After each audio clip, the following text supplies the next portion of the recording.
লেগেছে ট্রেনের চাকা, আমার সুন্দর দেহটার মধ্যে একটা মাংসপিণ্ড। পুলিশ বলবে তোমার ভয় মারা গেছে, জেলখানার বেতন ওই বেতনে মুখের উপর ঝুলে দিয়ে কাঁদবে কাঁদবে।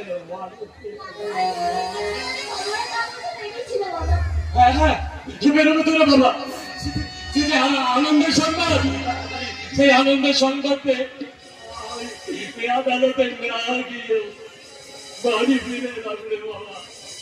আদালতে তোমাকে যেতে হবে না সুমন্ত, আদালতের পেয়াদারা বাইরে দাঁড়িয়ে অপেক্ষা করছে। কেন? কারণ একতরফা মামলায় আমরা ডিগ্রি অর্জন করেছি। তোমার স্থাবর ও অস্থাবর সমস্ত সম্পত্তি বিকে গেছে 2000 টাকা ঋণের দায়ে। আপনি তো হিন্দু, ঠাকুর দেবতা পুজো করেন, তাহলে আপনি আপনার বুকে হাত দিয়ে বলুন তো কবে আমি 2000 টাকা নিয়েছিলাম? না না না না, আপনি মিথ্যে মিথ্যে কলঙ্ক দিয়ে আপনি আমার নামে মোকদ্দমা করেছিলেন। আমি আপনার কাছে একটি পয়সাও নেইনি। কি মিথ্যে?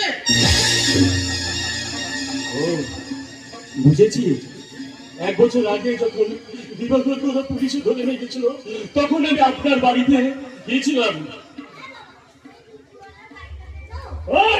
তুই চুপ কর।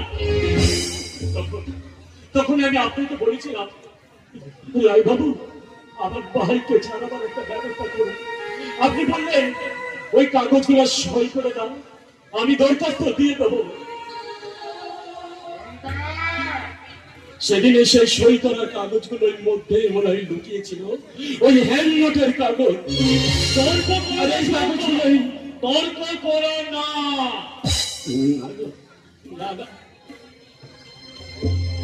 তর্ক করে দিতে যার ছিল সে পৃথিবী ছেড়ে চলে গেছে গো।